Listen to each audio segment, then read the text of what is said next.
किस तरह जीवित रहेंगे? इसके लिए कोई व्रत या तप हो तो कृपा करके बताइए। इस तरह की बात सुनकर गौतम जी बोले, आपसे मैं वही बात कहूंगा जो मैंने पहले से सुन रखी है। गौतम जी ने कहा, जब महाभारत युद्ध का अंत हो गया और द्रोण पुत्र अश्वत्थामा के द्वारा अपने बेटों को मरा देखकर जब सब पांडव बड़े दुखी हुए तो पुत्र के शोक से व्याकुल होकर द्रौपदी अपनी सखियों के साथ ब्राह्मण श्रेष्ठ धौम्य के पास गई और उनसे धौम्य से कहा कि हे विपेंद्र, कौन सा उपाय करने से बच्चे दीर्घायु हो सकते हैं? कृपा करके ठीक कहिए। धौम्य बोले, सतयुग में सत्य वचन बोलने वाला, सत्य आचरण करने वाला, समदर्शी ज्यूतवाहन नामक एक राजा था।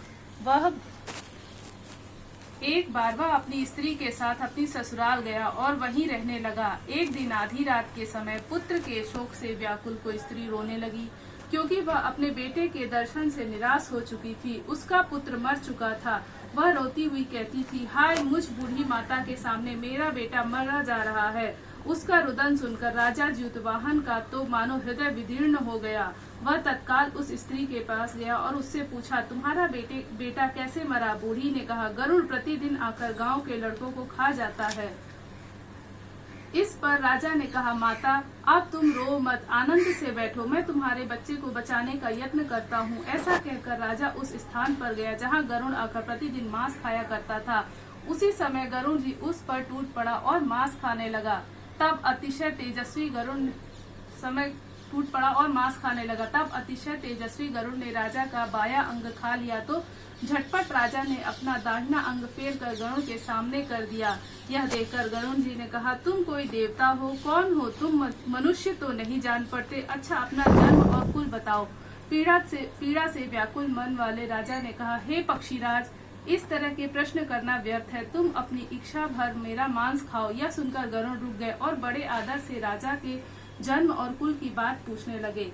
राजा ने कहा, मेरी माता का नाम सौव्या है और मेरे पिता का नाम शालिवाहन है। सूर्य वंश में मेरा जन्म हुआ है और ज्यूतवाहन मेरा नाम है।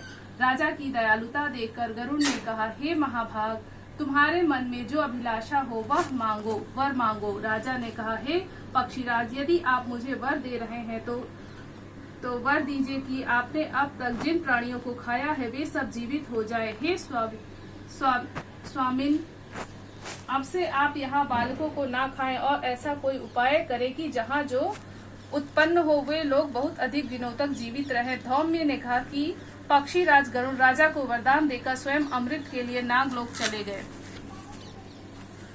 वहां से अमृत लाकर उन्होंने उन मरे हुए की हड्डियों पर बरसाया। ऐसा करने से सब लोग जीवित हो गए जिनको कि पहले गरुड़ ने खाया था। राजा के त्याग और गरुड़ की कृपा से वहां के लोगों का सब कष्ट दूर हो गया। उस समय राजा के शरीर की शोभा दूनी हो गई। राजा की दयालुता देखकर गरुड़ ने फिर कहा, मैं संसार के कल्याणार्थ एक और वरदान दूंगा। आज अश्विन कृष्ण सप्तमी से रहित शुभ अष्टमी तिथि है। आज ही तुमने यहाँ की प्रजा को जीवन दान दिया है। हे वत्स, अब से यह दिन ब्रह्म भाव हो गया है। जो मूर्ति भेद से विविध नामों के विख्यात है वही त्रिलोक्य में पूजित दुर्गा अमृत प्राप्त करने के अर्थ में जीवित पुत्रिका कहलाई है। इस तिथि को जो